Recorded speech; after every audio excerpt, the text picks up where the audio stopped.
Hey everyone, welcome to your midday love break.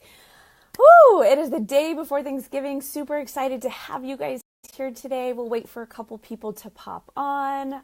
As you guys may or may not know, this is a holiday adventures edition because the holidays always prove to be adventurous, whether they are adventures that we choose or they are adventures that pop up because of,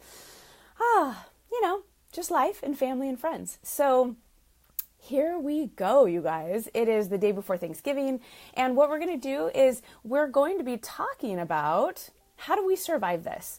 How do we survive the holidays? How do we survive hanging out with, our family? Oh, I'm looking on my Facebook and I see people are popping in saying, we're looking for you. I'm here. I hope you're all here. If you can hear me okay and you can see me, give me some thumbs up or just let me know that you can see me.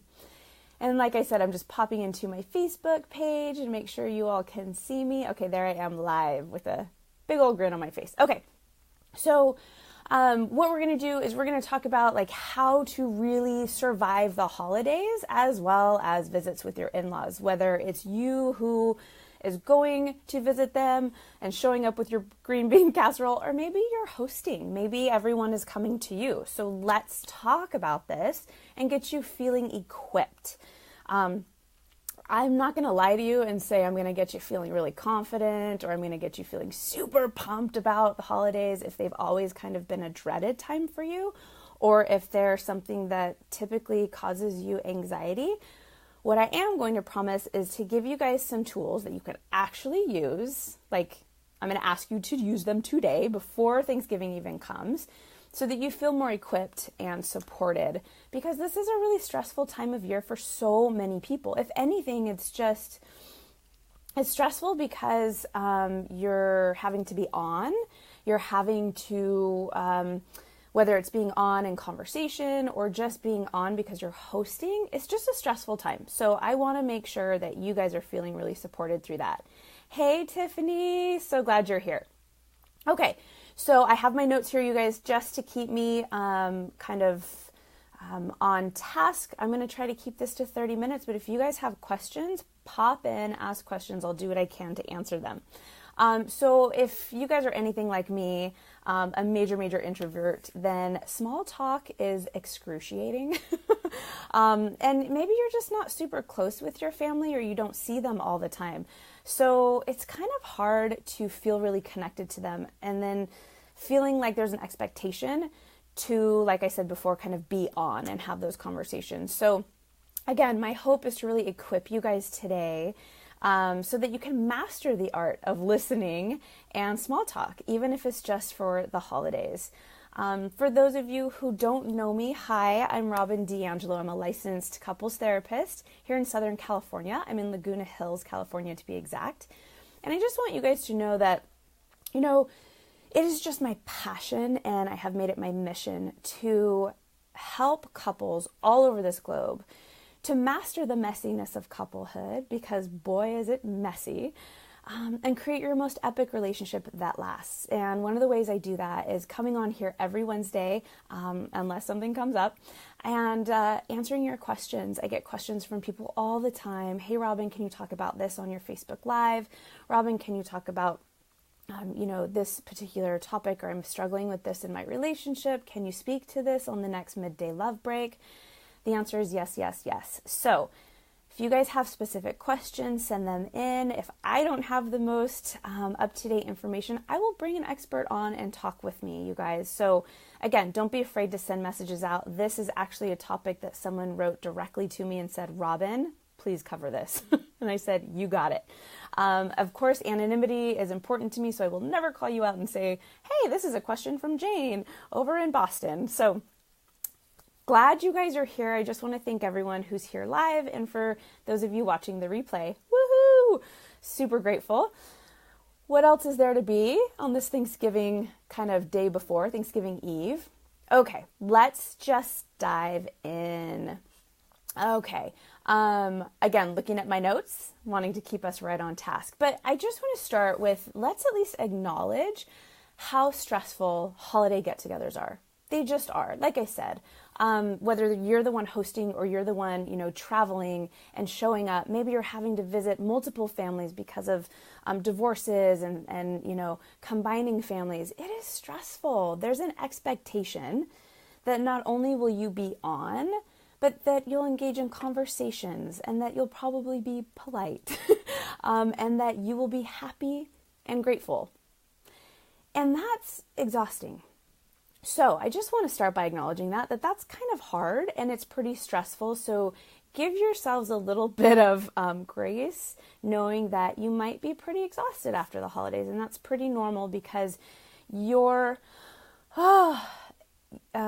just like your system is oftentimes on overload and you're having to kind of function at a level that you're not used to. And Tiffany, you said personality differences with in-laws who are very reserved and concrete when it comes to talking versus my family of origin who are loud, funny, and direct.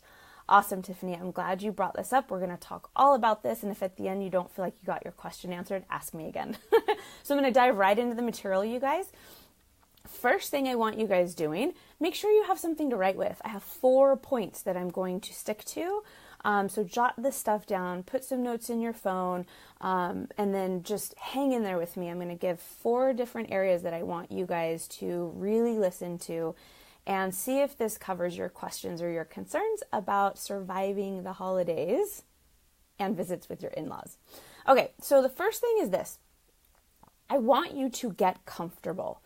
And what I mean by this is I want you to be really thoughtful about the outfit that you decide to wear on Thanksgiving Day.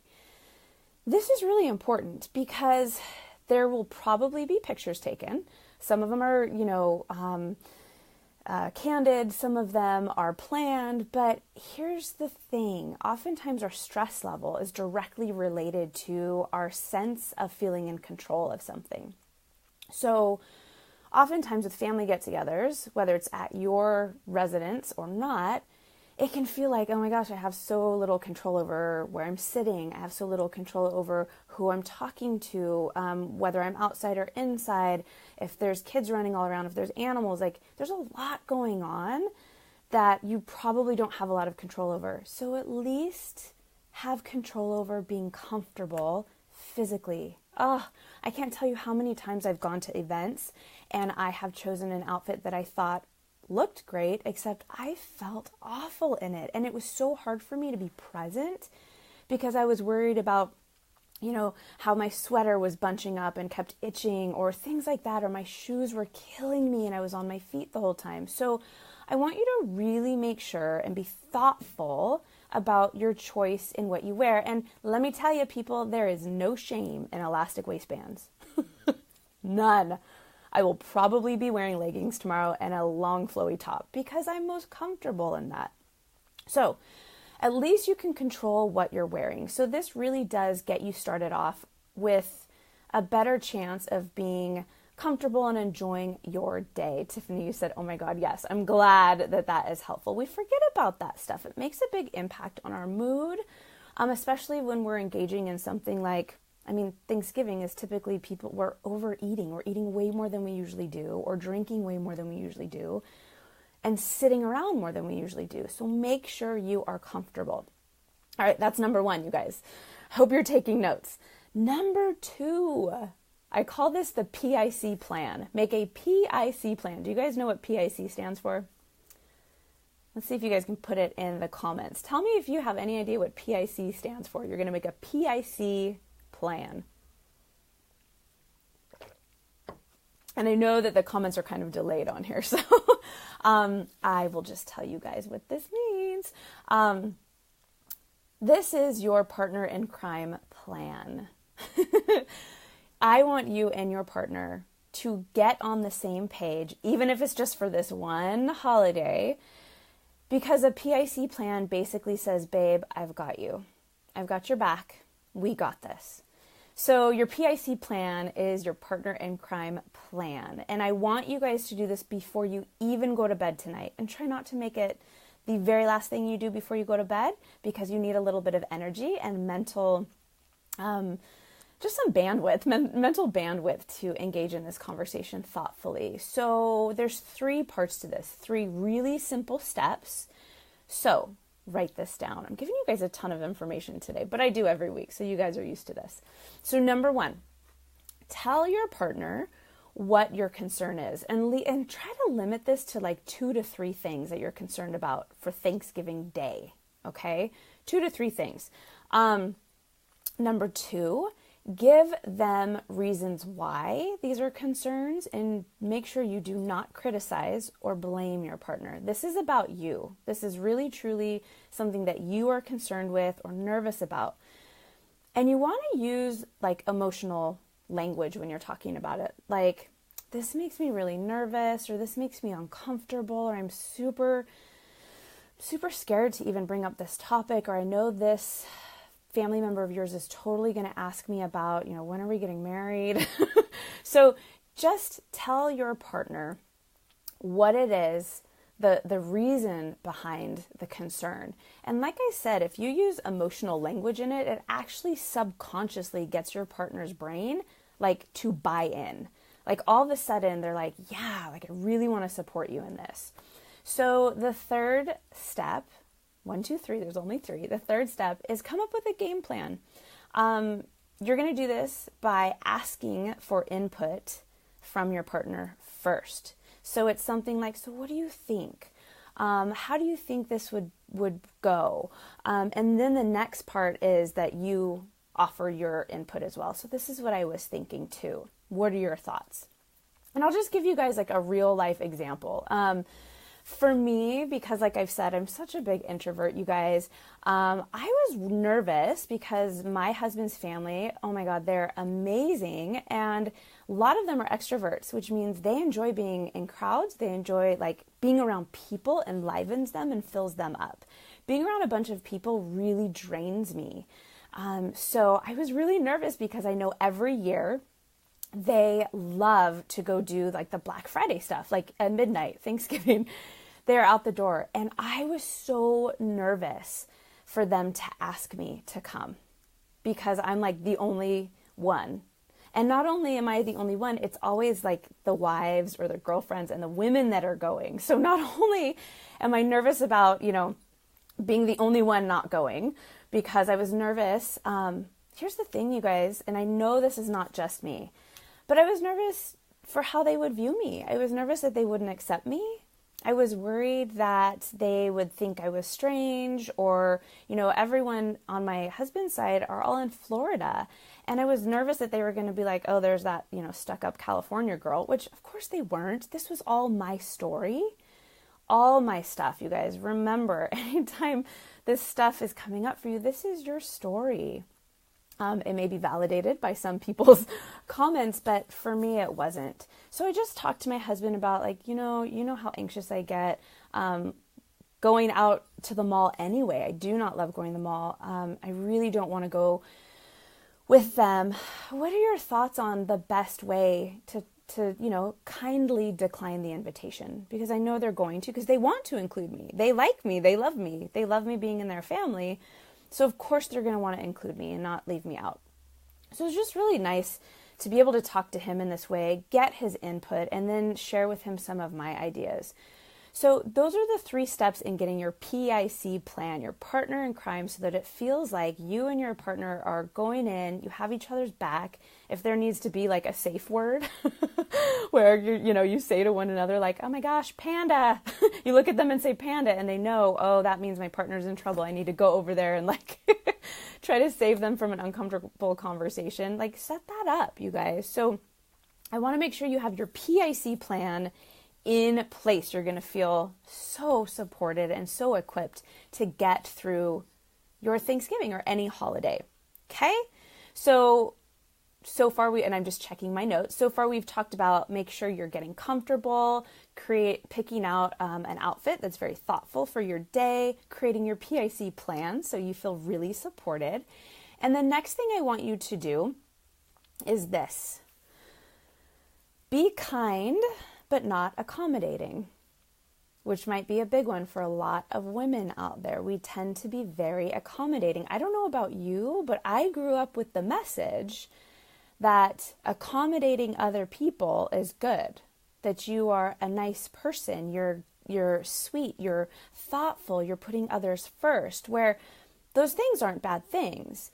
But like for me personally, and a lot of women I know, we got that message almost to a fault, because we never, you don't really learn how to kindly speak your truth when you're always accommodating to others. So just think about that for a moment. I want you to remember to be kind, not accommodating. And here's why.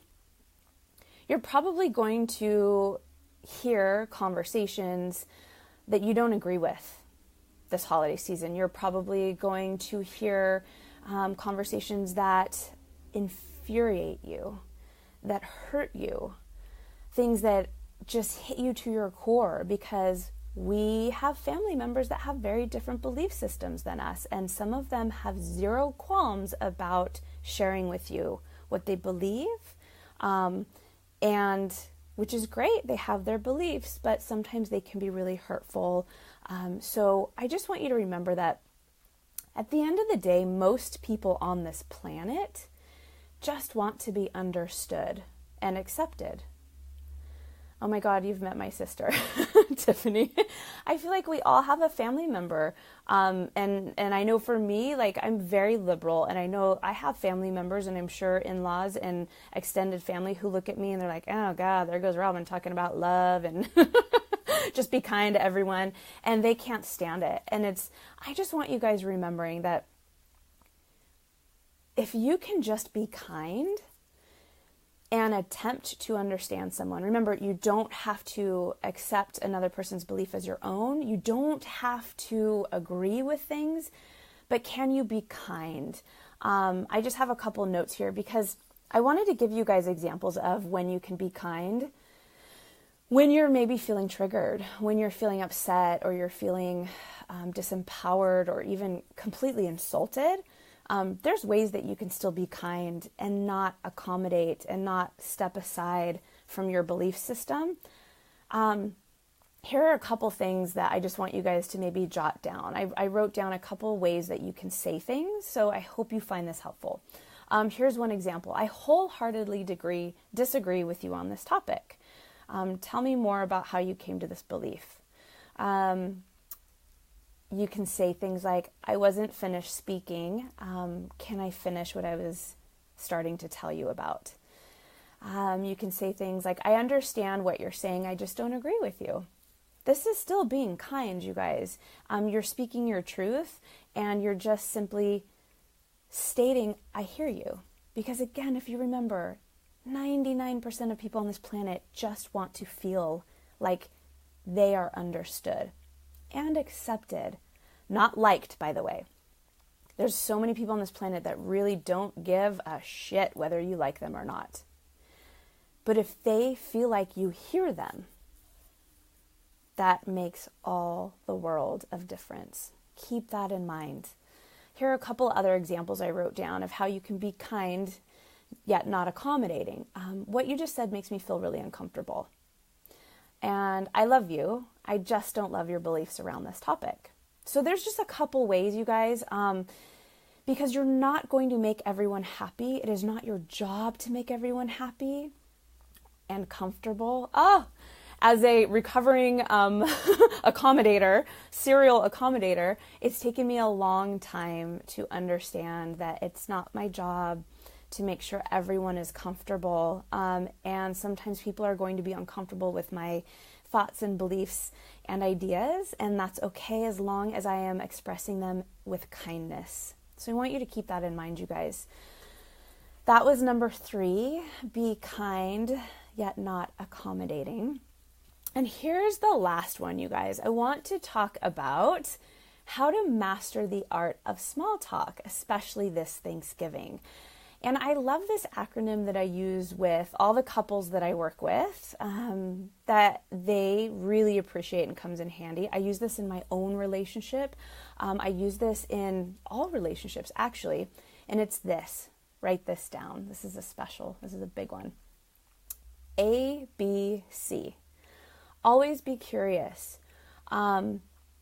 This is especially important for my fellow introverts who find it excruciating or just exhausting to engage in an entire day, and sometimes 2 or 3 if you're traveling and staying with family, of small talk, of having to be on.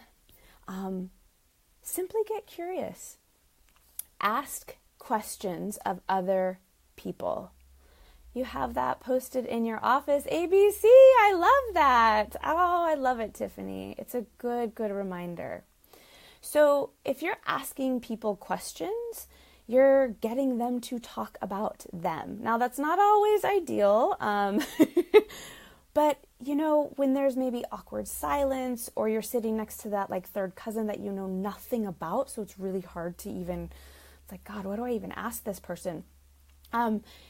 Here are some really great ideas and ways to get engaging conversations going. You can even kind of take over conversations if maybe they're going down a route that you're like, oh shit, this is either going to get really ugly, or I know one thing for me personally, there's a lot of stuff I don't have really strong opinions about. I just don't. And so I would find it hard to engage because I felt like, well, what do I have to say about that? Or I don't have any data or facts or interesting stories to back this up. I'm just going to sit here quietly. But then I would feel even more uncomfortable. Is this resonating with you guys? Give me some hearts and let me know if any of this stuff is like, ding, ding, ding, Robyn. Were you at my Thanksgiving last year or what?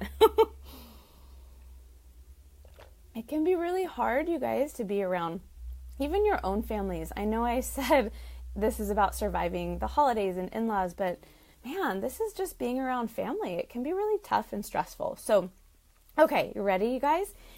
You're going to want to jot this stuff down. I have a couple ways that you can start conversations without having to get your liquid courage on, without having to down, a glass or 2 or 3 or 4 of wine before you do this. If you want to, great. It will probably, you'll probably come up with even more creative questions than I did.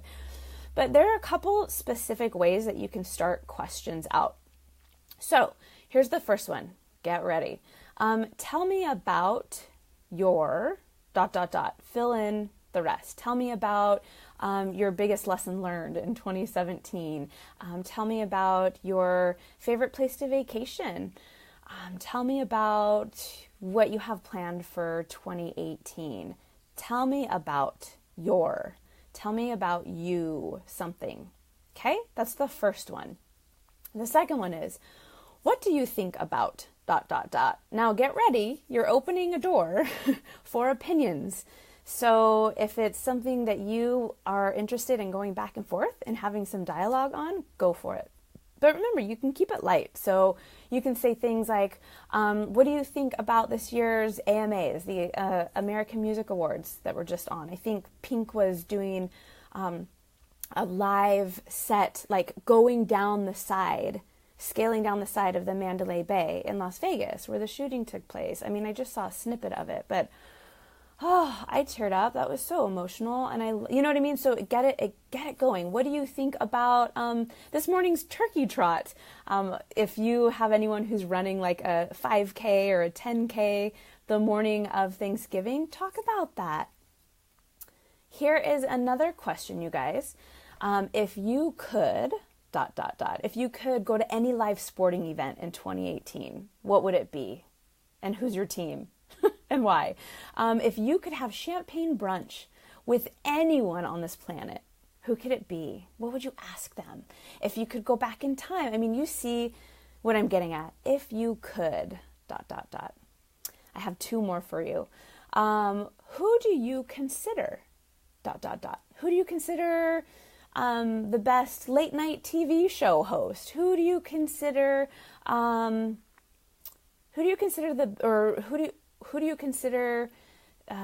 is the best guest that Oprah's ever had on her show? I mean, you could do so many things, you guys. Like, who are your favorite athletes that are going to be in the Winter Olympics this year. Like, so many things. And here's the last one. Are you ready? What is your secret, ... So what's your secret to staying sane during the holidays?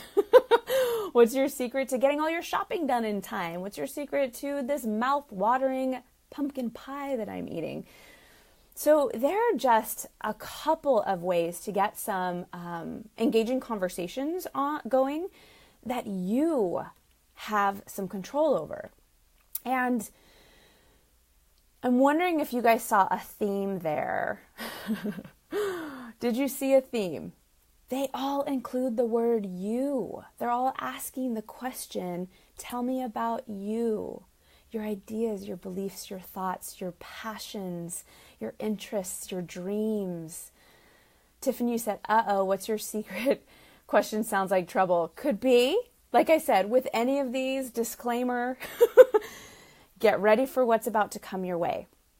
But again, you can go up to, being kind versus being accommodating. And you can say things like, oh, this is making me really uncomfortable, or yeah, I just don't agree with that. And you can keep a smile on your face because you're coming from a place of kindness and love. Great way to reflect, but also get to know someone. This is so true, Tiffany, because oftentimes when we're getting together for holidays, you might be seeing people for the first time in years. You might be seeing people that you were disconnected from for a really good reason. You might be seeing people that you see all the time, but so you don't have a whole lot of new information. These are really great questions. These are great ways to get other people talking. And here's the cool thing. If they start asking you questions back, ta-da, you've got a conversation. You've got someone who's interested in getting to know you a little bit. It's kind of awesome. So, okay, let me ask you guys, does this feel like you are equipped to survive the holidays? Your in-laws, we talked about being thoughtful about the outfit that you put on that day so you feel really comfortable. We talked about creating your PIC plan, your partner in crime. Get your partner saying, babe, I've got you. We've talked about being kind, not accommodating. So if you're getting uncomfortable, if topics are coming up that you're like, I don't want to be a part of this. You can say that. And lastly, like how to master the art of small talk, especially for these introverts. Beth, you said great tips for us introverts. I love it. Yes, we have to, if we have to be there, we might as well feel equipped and do what we need to do to be there wholeheartedly, to be present, to not let our anxieties and stress take over, to not let this cause fights between you and your spouse before you walk out that door, on your drive back home. Let's see if you guys can really be on the same page with this. Tiffany, yes, I feel energized. It is draining as an introvert. I so agree, Tiffany. So many of you guys are loving these. I love it. And I want to open this up. If you guys have any questions, we have a few more minutes. I want to make sure you're feeling really supported to go into your Thanksgiving Day festivities. Again, I know how stressful this can be. This is actually my first year. My husband and I are not traveling. We're staying home. If you're in my community, you got the email yesterday that said, this is a little bit different for us this year, that we are staying put. But again, that can come with some anxieties around, gosh, what's the family thinking about us not coming? And it just comes down to, you guys have heard me say this before, but it's looking for opportunities to replace your I'm sorries with thank yous. How appropriate for Thanksgiving, for our Thanksgiving holiday adventure edition. How many opportunities can you grab onto where you can say thank you? Thank you so much for inviting us this year. We're actually not going to make it. We're going to be staying home. Versus, I'm so sorry. I'm so sorry we're not going to be able to make it. If any of you guys are traveling and showing up to other places and maybe you're running late or maybe you forgot something, saying, yes, it's nice to say, I'm so sorry we were late, but so many times, those of us who are accommodators, like I've talked about, we tend to go a little bit overboard with the sorries. Like, oh, sorry, sorry, sorry. That literally used to be my go-to. I used to do that all the time. Can you say thank you? Thank you so much for waiting for us to get started on dinner. We really appreciate it. It makes us feel really special and cared for. We did our best to get here. Sorry we're late. So just can you start off with a thank you, especially during this time of gratitude and just being thankful for the holidays. All right, you guys, anyone who's here, any questions or even comments about, are there certain things that you do to survive the holidays? I want to hear from you guys. Hop in there. And as you can tell, I'm really casual today. I took the week off, not seeing any clients today, and it's supposed to be 89 degrees today. It is really warm here on the West Coast. Quite warm. I'm sorry for those of you who may have snow around, but I am in my little romper, and I'm going to go out and enjoy the sun later. But you guys, these midday love breaks, I love coming to you live and answering your questions and really getting you guys the tips and tools that you can take into your relationships today, that you can come back and watch this later and share with your partner even. Like, see, I didn't come up with this. This is this gal Robyn, who is the happy couple expert, and she shares tips and tools on how to master the messiness of couplehood. I'm just really, really grateful for those of you who were able to join us live today. Tiffany, thank you so much. I know you said out there that this was you who put that question out. I'm so grateful for you asking the question of how do we survive the holidays with in-laws when we have very different family types and very different personalities. Like, how do we get through this without conflict? How do we get through this without feeling absolutely stressed to the max? So thank you for asking that question, and I hope the information today has been helpful. You said, I plan to chill and prep for dinner at the in-laws tomorrow evening. I have to keep the thank you in mind with them. Sounds more powerful than I'm sorry. It is so empowering when you can say thank you versus I'm sorry. And I don't always say versus. If there's space and there's a necessity to apologize, if there's something you really truly are sorry for, apologize for that, and then maybe see if you can follow it up with a thank you. And I always use the running late thing as an example. I'm so sorry we were late. Thank you so much for waiting for us to start dinner or dessert, whatever it may be. All right, you guys, I want to thank you all so much for joining me live, and for those of you that are watching the replay, have such a wonderful Thanksgiving. For those of you that are celebrating the holidays, remember, go back and watch this. December's coming up with more holidays. I'm sure you will be around family and in-laws. The New Year's are coming up. You guys can use these tools at any time.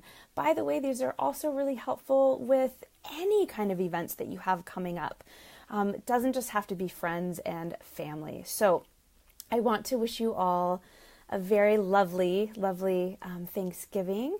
And thank you again for joining me for your midday love break. I'm Robyn D'Angelo. I'm your host. Hopefully I will see you guys next Wednesday for another edition of your midday love break. And remember, send me your questions. Let's get your love and relationship questions answered live and get you creating your most epic relationship that lasts. Bye, Beth. Bye, Tiffany. Mwah! Happy holidays, guys. Bye.